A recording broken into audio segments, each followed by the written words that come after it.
시간이 되었으므로 우리 다 함께 경건한 마음으로 성령 강림 후 세 번째 주일 예배를 하나님 앞에 드리도록 하겠습니다. 하나님은 영이시니 예배하는 자가 영과 진리로 예배할지니라. 아멘.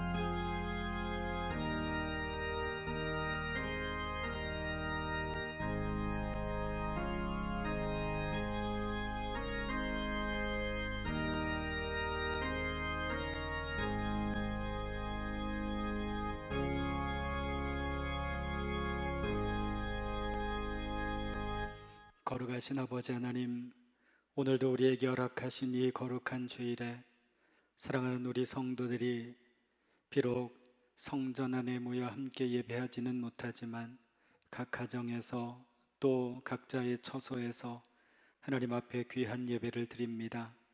드리는 그 자리가 참된 교회가 되게 하시고 지금 드리는 우리의 예배가 하나님 앞에 드리는 영광의 예배, 우리에게는 은혜의 예배가 되게 하옵소서. 예수님의 이름으로 기도하옵나이다. 아멘. 우리 다 함께 찬송가 44장 함께 찬송하겠습니다.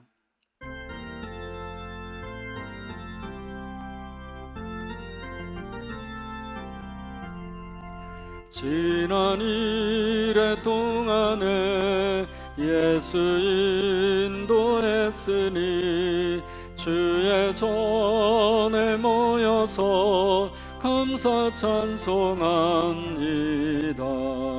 가장 복된 이날은 하늘 안식표로다. 가장 복된 이날은 하늘 안식표로다. 주의 공로 힘입어 은혜 주신 빌때에 화목하게 하시고 죄를 벗겨주소서. 세상 걱정 버리고 은혜 받게 하소서. 세상 걱정 버리고 은혜 받게 하소서. 하나님의 이름을 찬송하러 왔으니 모임 중에 계시고 영광 나타내소서. 기쁜 하늘 잔치에 참여하게 하소서. 기쁜 하늘 잔치에 참여하게 하소서. 주의 기쁜 복음을 모두 듣게 하시고 주의 은혜 베풀어 위로하여 주소서. 주님 오실 때까지 이 날 지키리로다. 주님 오실 때까지 이 날 지키리로다.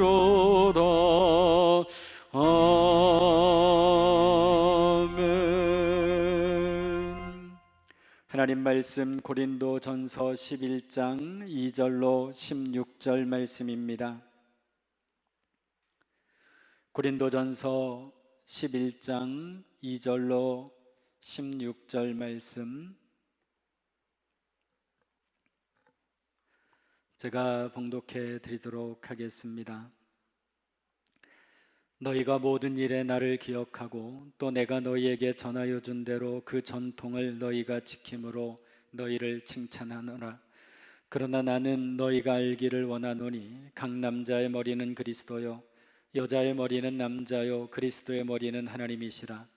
물은 남자로서 머리에 무엇을 쓰고 기도나 예언을 하는 자는 그 머리를 욕되게 하는 것이요 무릇 여자로서 머리에 쓴 것을 벗고 기도나 예언을 하는 자는 그 머리를 욕되게 하는 것이니 이는 머리를 민 것과 다름이 없음이라.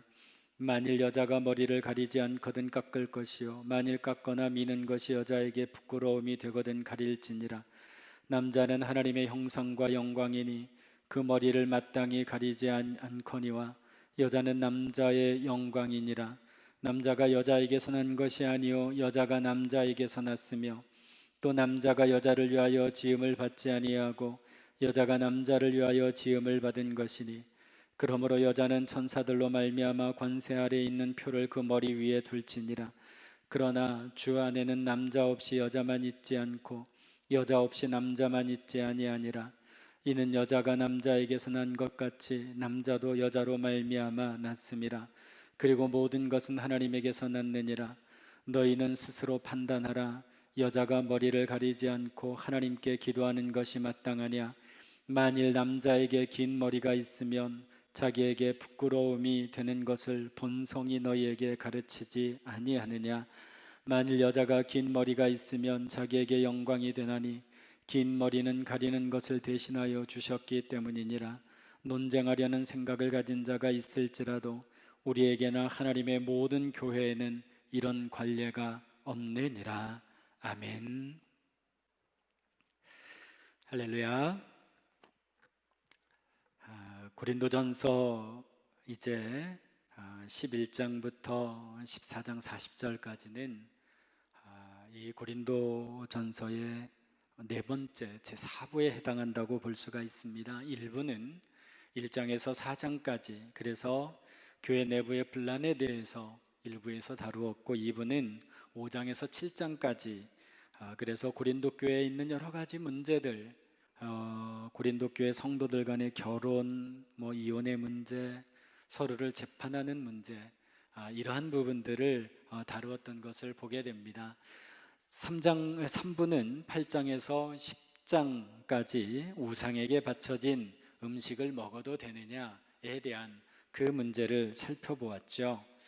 이제 고린도전서 11장 4부로 와서 14장까지는 고린도 교회 내에서 생긴 여러 가지 신앙의 문제들, 예배와 또 그들이 받은 은사들을 어떻게 사용할 것인지에 대한 문제를 다루고 있습니다. 다시 말씀을 드리면 신앙적인 경험들을 우리의 실생활에 어떻게 사용할 것인지 이것을 우리에게 가르쳐주고 있습니다.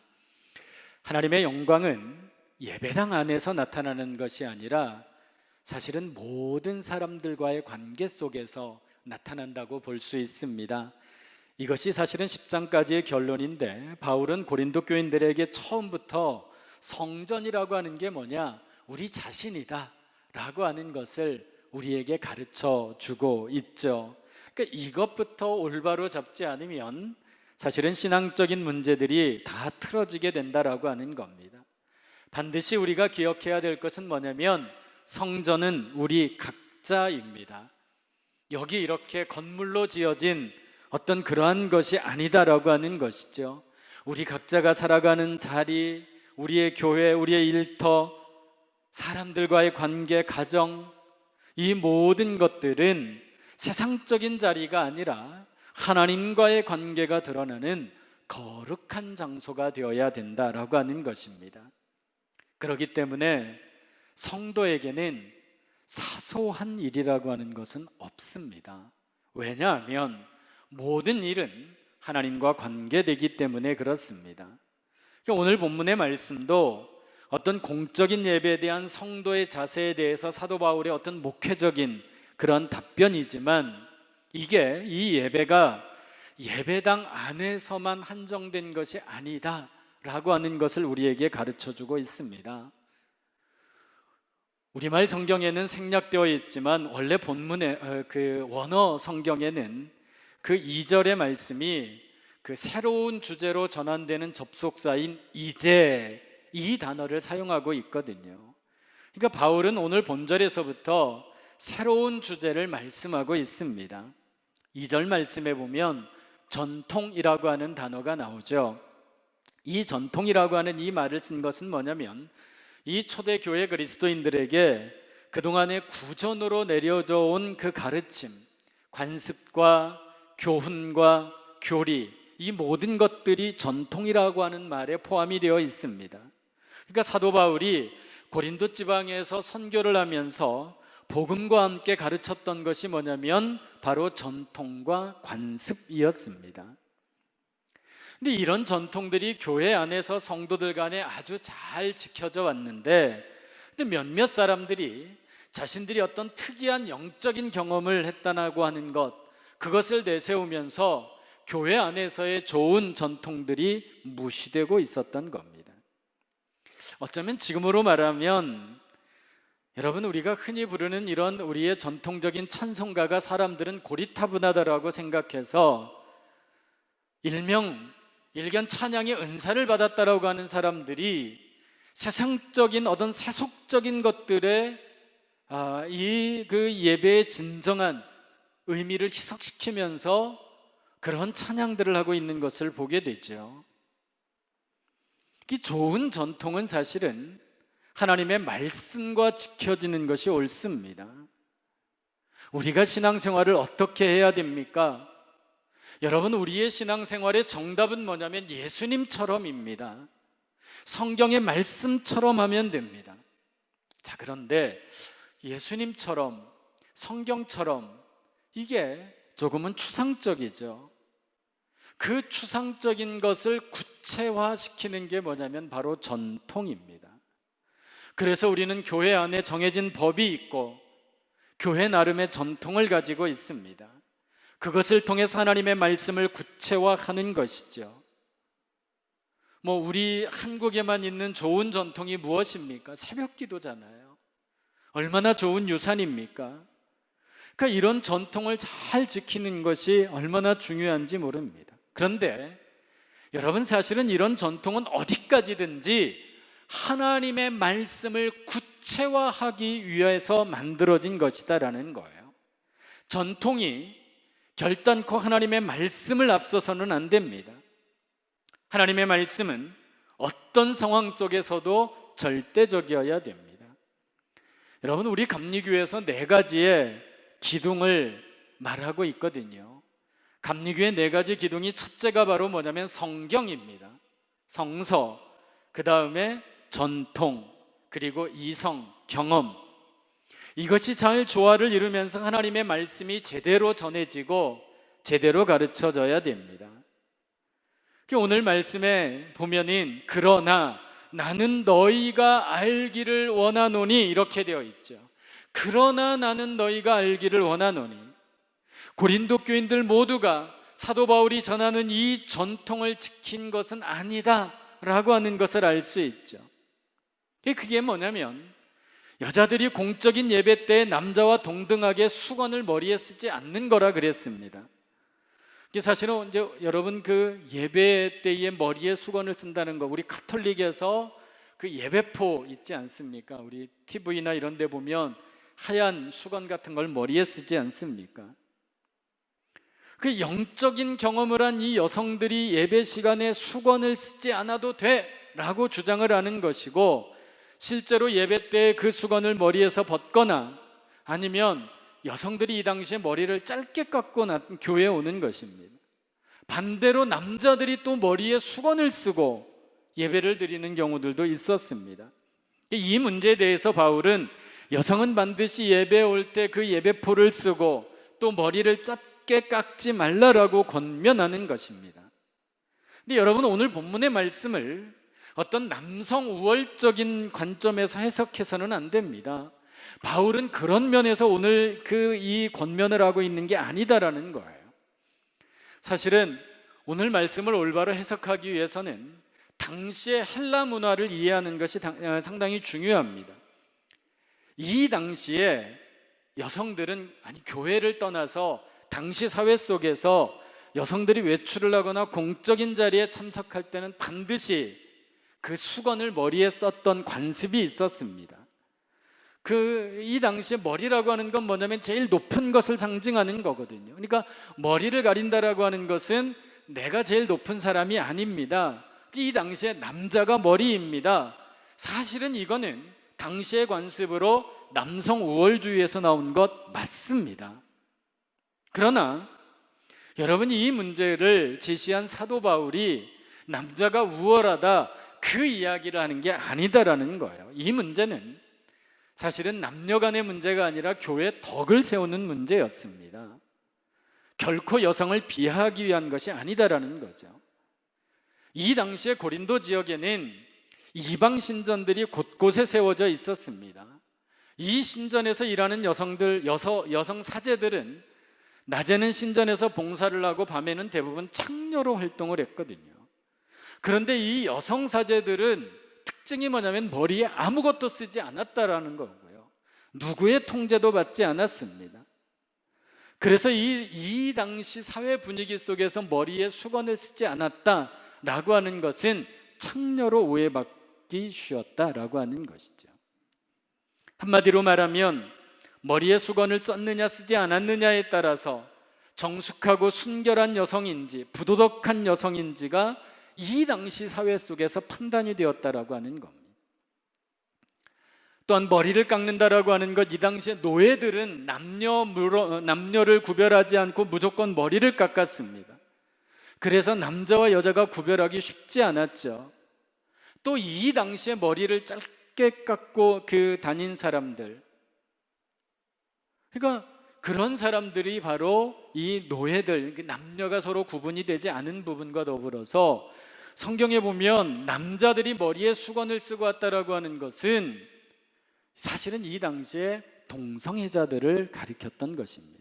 그러니까 바울이 지금 여자가 머리를 기르지 않거나 교회에 올 때 수건을 쓰지 않으면 사람들이 이 교회가 이방 신전과 똑같지 않겠느냐, 저 사람들 창녀들 아니냐, 이렇게 오해할 거고, 남자들이 머리에 수건을 쓰면 저 사람들 동성애자들 아니야, 이렇게 오해할 수 있기 때문에 그게 교회의 덕이 되지 않는다라고 하는 것입니다.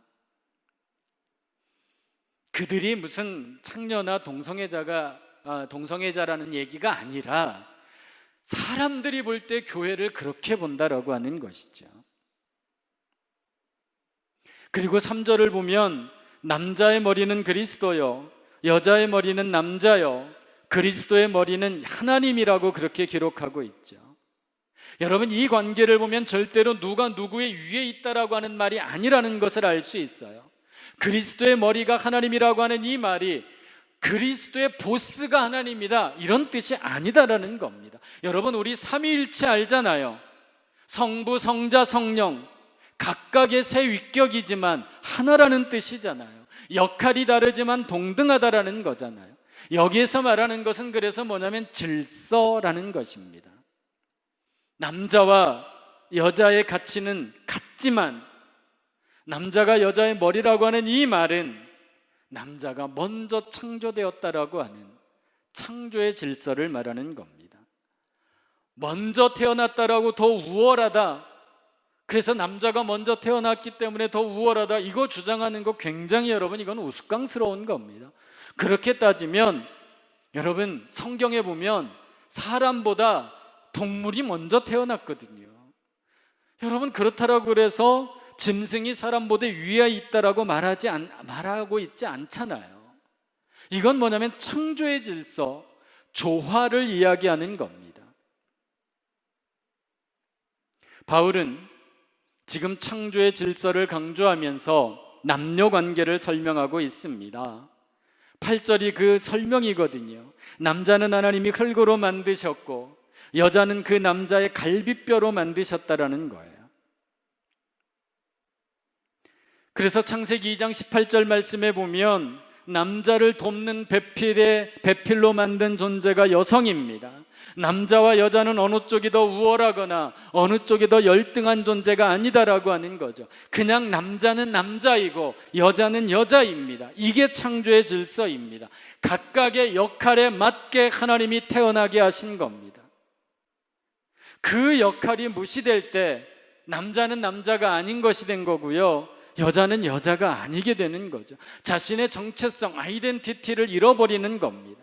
자신의 자리를 제대로 지키는 것, 이것이 바로 창조의 질서가 유지되는 것입니다. 그리고 여러분, 10절의 말씀은 천사라고 하는 단어가 나오는데, 이 단어 때문에 사실은 많은 논란이 있는 구절이지만 이 천사는 예배의 현장에 있는 예배의 영을 뜻하는 것이거든요. 우리가 지금 예배를 드리고 있는 이 시간, 성령이 우리와 함께 하심을 우리 믿잖아요. 그것과 같은 것입니다. 다시 말씀을 드리면, 하나님의 영이 우리와 함께 있는 것을 믿는다면 자발적으로 하나님의 권위를 인정하는 그 선택을 해서 여성은 예배 시간에 예배포를 쓰는 게 좋다, 이거 말하는 겁니다. 강요를 하는 것이 아니라 하나님의 권위를 스스로 인정하라는 뜻입니다. 자, 그런데 오늘 말씀이 이렇게 10절로 끝나버리면 사실은 남성 우월주의를 말하기에 정말 좋은 구절이거든요. 그런데 11절 말씀이 그러나 이렇게 시작이 돼요. 11절, 12절 말씀을 표준세 번역으로 읽어드립니다. 그러나 주님 안에서는 남자 없이 여자가 있을 수 없고 여자 없이 남자가 있을 수 없습니다.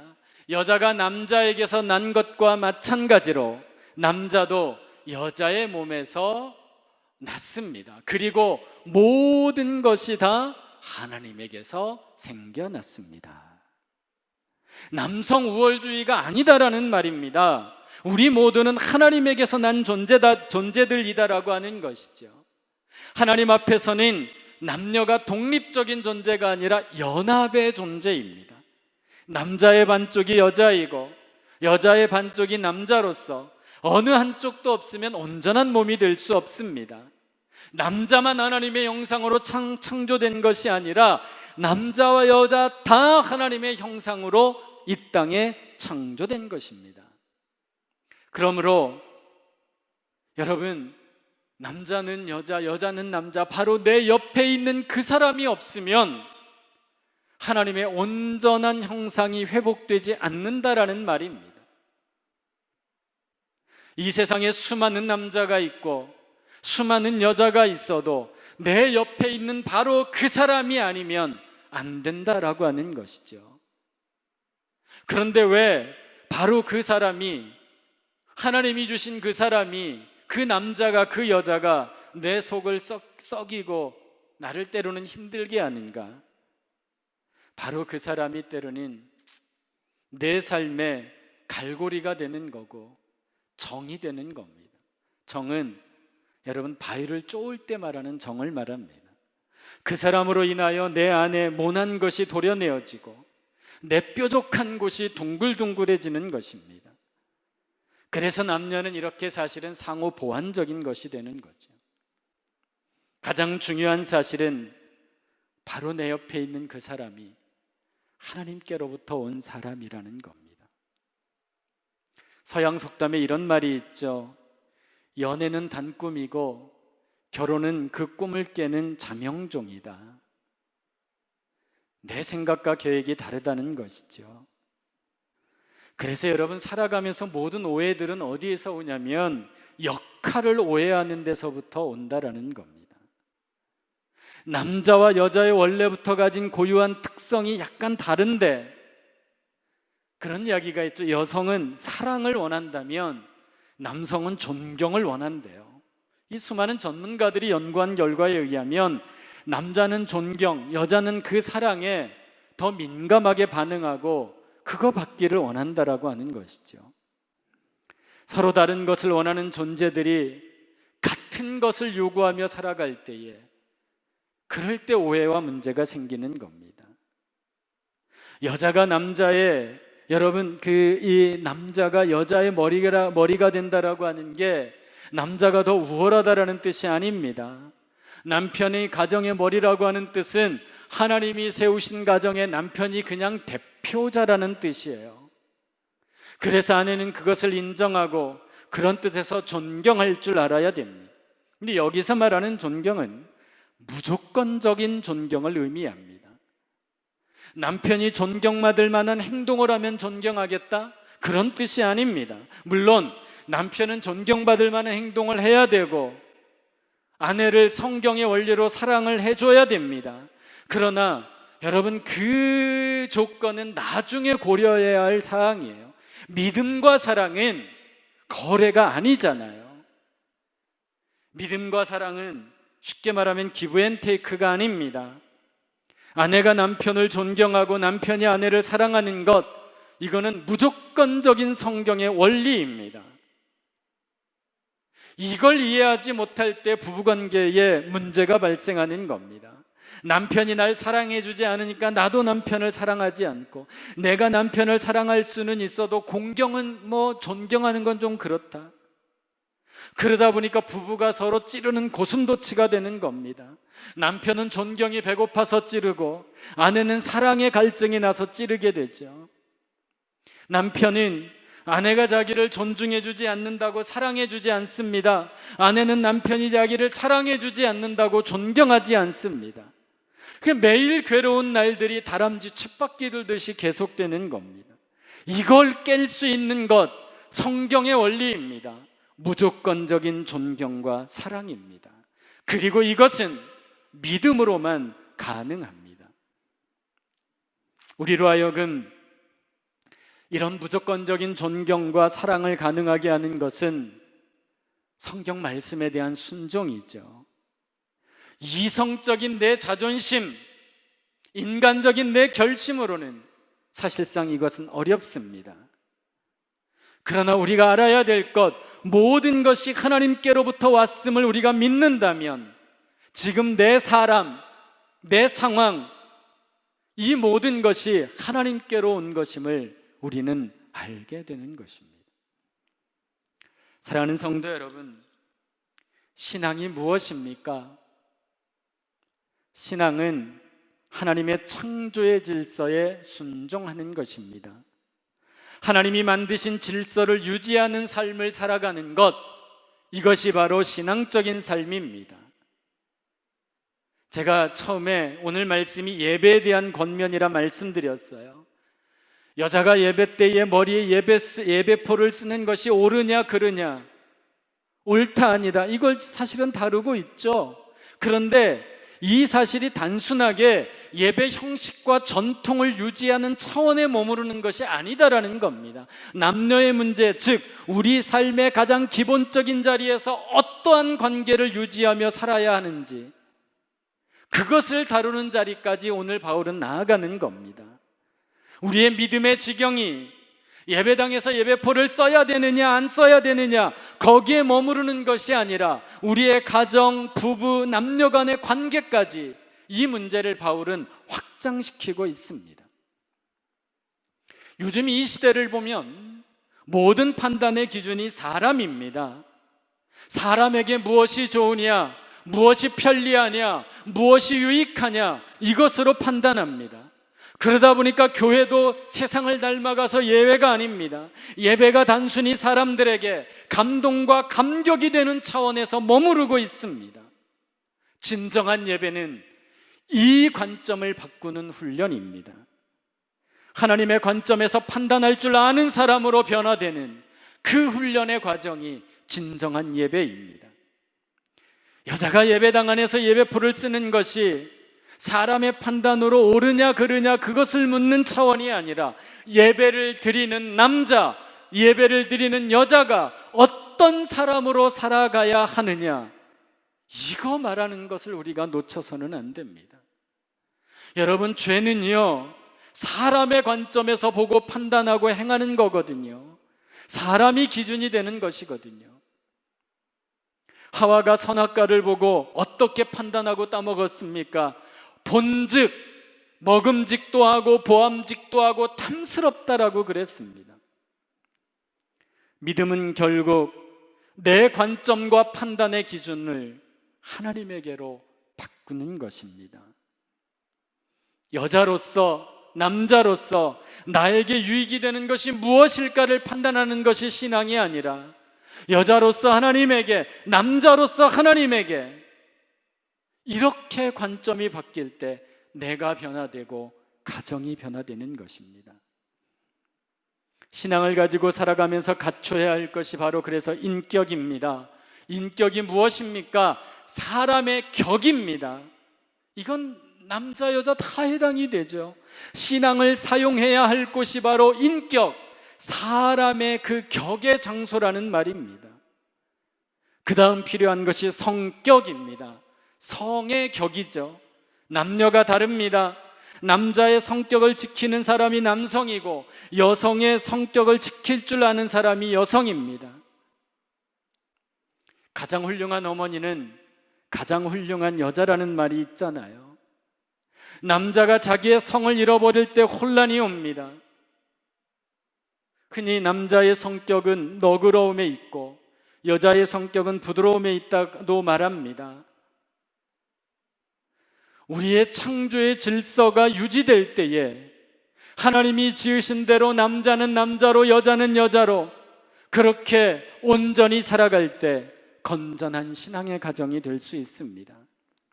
사랑하는 성도 여러분, 오늘 본문의 말씀이 단순히 예배 형식에 대한 권면이 아니라 예배의 정신과 믿음의 정신을 우리에게 말하고 있습니다. 믿음의 지경이 얼마나 구체적이고 광범위한지를 여러분 한번 보십시오. 단순히 예배포를 쓰고 안 쓰고의 문제가 아닙니다. 예배는 구체적이고 실천적인 영역이며 그러한 자세로 나아가야 됩니다. 믿음으로 남자다운 남자, 여자다운 여자로 살아가는 것이 신앙적인 삶입니다. 여러분, 우리의 삶의 자리에서 믿음의 현장에서 우리가 예배포를 쓰는 마음으로 살아갈 수 있어야 됩니다. 즉 창조의 질서인 나의 역할에 최선을 다하는 것이 진정한 신앙의 삶입니다. 오늘 이 우리의 각자의 삶의 가정과 일터와 교회에서 우리의 믿음으로 그렇게 우리의 역할들을 믿음으로 충실하게 해내는 우리 모든 성도들이 되시기를 주님의 이름으로 축원합니다. 기도하겠습니다. 거룩하신 아버지 하나님, 온전한 믿음의 삶을 가지고 이 땅에서 우리가 주님과 함께 살아갈 수 있도록 우리 주님 인도하여 주시옵소서. 주님만을 바라보며 주님만을 의지하며 주님만을 아버지 하나님이 우리의 마음에 모시고 살아갈 수 있는 거룩한 성도들 다 되게 하여 주시옵소서. 아버지 하나님이여, 우리가 각자의 자리에서 각자의 뜻대로 각자의 삶을 살아가는 것이 아닌 그 자리 안에 하나님이 함께 하시고 하나님의 능력으로 이 땅에서 살아가는 우리가 되게 하옵소서. 예수님의 이름으로 감사하며 간절히 기도하옵나이다. 아멘.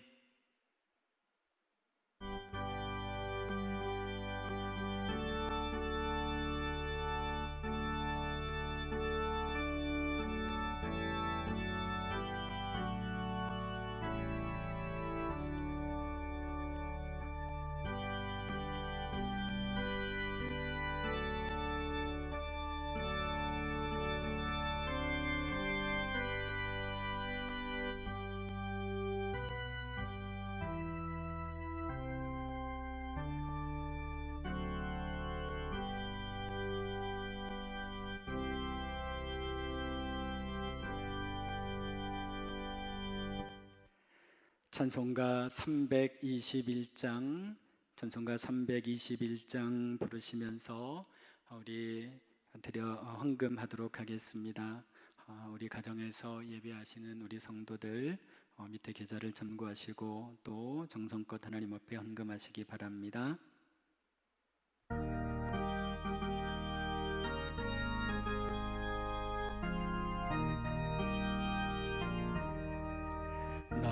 대속하신 예수께 내 생명 모두 드리니 늘 진실하게 하소서. 내 구주 예수여, 나 구주 위에 살리라. 내 기쁨 한량 없으리. 갈 길 인도하소서. 내 구주 예수여, 주 십자가에 달리사 날 자유하겠으니 내 몸과 마음을 주위에 다스게 하소서. 나 구주 위에 살리라. 내 기쁨 한량 없으리. 내 갈 길 인도하소서. 내 구주 예수여. 아멘. 거룩하신 아버지 하나님, 우리 믿음의 성도들이 이 시간 하나님 앞에 귀한 마음으로 귀한 예물을 드립니다. 우리 하나님께서 사랑하는 우리 성도들이 비록 각 가정에서 예배하지만 하나님 앞에 정성을 다해 예물 드리오니 흠양하옵소서. 10의 1조를 받아주셔서 힘들고 어려운 이 코로나 상황 속에서도 아버지, 지나온 한 달의 시간 동안 우리에게 허락하신 것 중에 하나님의 것 10분의 1을 다시금 돌려드리오니 우리의 10의 9를 통한 은총이 우리의 가정과 삶에 충만하게 임하게 하옵소서. 감사 예물을 드리며 삶의 감사가 넘쳐나게 하여 주시고 선교, 건축, 주일원금 등 하나님 앞에 정성 다해 드리는 모든 예물들을 흠양하시고 아버지 하나님이여, 우리 성도들 각각의 가정 가운데 물질 때문에 시험 들거나 무너지거나 흔들리지 않도록 부족함 없는 삶으로 채워 주시옵소서. 이 땅을 위해 기도합니다. 하나님, 이 땅의 코로나의 이 모든 질병들이 속히 물러가게 하옵소서. 아버지 하나님이여, 이 질병이 물러가고 모든 이 땅의 사람들이 삶이 다시금 회복되게 하여 주시고 아버지 하나님, 속히 약도 개발되게 하여 주시옵시고 이 코로나로 인하여 고통당하는 자들을 위로하시고 하나님께서 치유하여 주시고 회복시켜 주시옵소서. 더불어 이 땅에 복음의 역사들이 나타나게 하여 주시고 하나님, 무엇보다도 우리 각각의 교회들이 이 땅에서 거룩한 사명을 감당함으로 이 땅에 하나님의 뜻이 온전히 이루어지게 하여 주실 줄 믿습니다. 아버지 하나님이여, 이 땅의 모든 교회들이 주님의 뜻대로 나아가게 하시고 특별히 우리 정관 지역에 있는 교회들을 사랑하여 주셔서 우리 정관 지역의 교회들이 아버지 하나님이 아름답게 부흥하게 하여 주시옵소서. 우리 정관 온누리교회를 사랑하여 주시고 우리 교회가 이 땅의 빛과 소금의 거룩한 사명을 감당하게 하시고 예배와 말씀이 살아있는 귀한 교회 되게 하옵소서. 우리 성도들 한 사람 한 사람 하나님께서 인도하시고 붙잡아 주시고 역사하여 주시고 아버지 하나님이여, 믿음으로 승리하며 예배와 믿음이 회복될 수 있도록 주여 역사하여 주시옵소서. 질병으로 고통당하는 자들 속히 치유함받으며 삶이 힘든 자들 위로하시고 주께서 온전히 어루만져 주옵소서. 우리 각 가정의 자녀들을 기억하셔서 우리 믿음의 자녀들이 믿음으로 승리하며 아버지 하나님이여, 이 땅에서 우리 자녀들이 하나님의 자녀로서 하나님의 일꾼으로 굳건하게 서게 하시고 우리 아버지 공부하는 자녀들 지혜와 명철을, 일하는 자녀들에게는 좋은 열매로 하나님께 영광 돌리는 삶이 되게 하옵소서. 우리 성도들의 직장과 사업도 든든하게 붙잡아 주시고 성령께서 역사하여 주시옵소서. 예수님의 이름으로 기도하옵나이다. 아멘.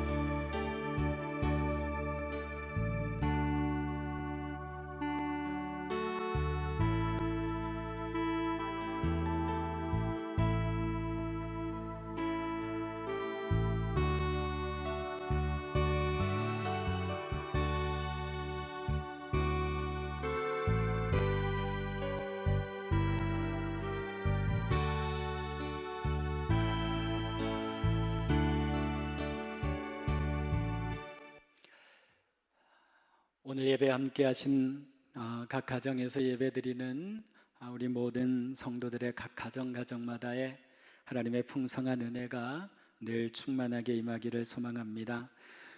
코로나가 수도권을 중심으로 계속되고 있지만 하나님께서 우리의 기도를 들어주시고 반드시 이 모든 이 질병들 속히 물러갈 줄로 믿습니다. 여러분 함께 기도해 주시고 이제 우리 예배당에서 오전 9시, 11시, 또 주일 오후 예배, 또 새벽, 수요, 심야 예배 등 모든 예배를 다 드리고 있습니다.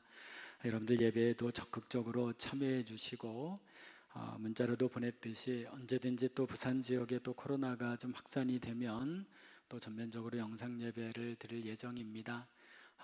오늘 영상 예배를 드리는 여러분들, 이제 우리 예배당에 나오셔서도 예배 드릴 수 있도록 여러분도 함께 기도하시고 그렇게 또 노력해 주시면 대단히 감사하겠습니다.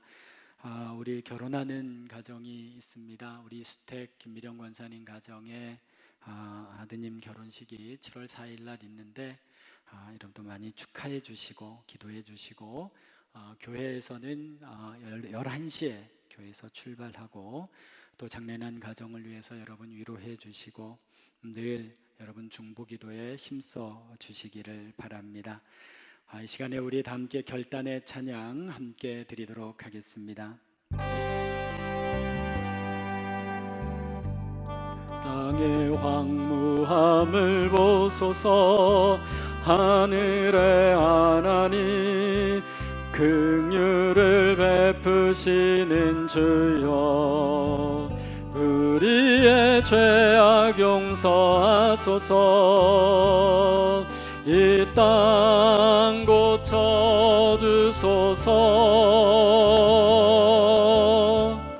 이제 우리 모두 하나 되어 이 땅에 무너진 기초를 다시 쌓을 때 우리의 우상들을 태우시 성령의 불 임하소서. 부흥의 불길 타오르게 하소서. 진리의 말씀 이 땅 새롭게 하소서. 은혜의 강물 흐르게 하소서. 성령의 바람 이제 불어와 오 주의 영광 가득한 새날 주소서. 오 주님 나라 이 땅에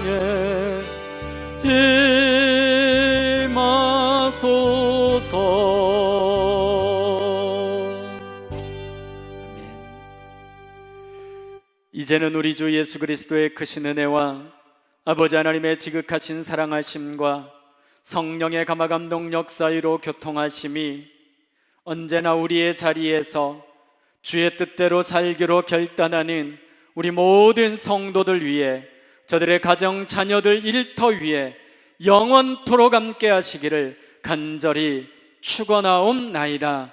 아멘.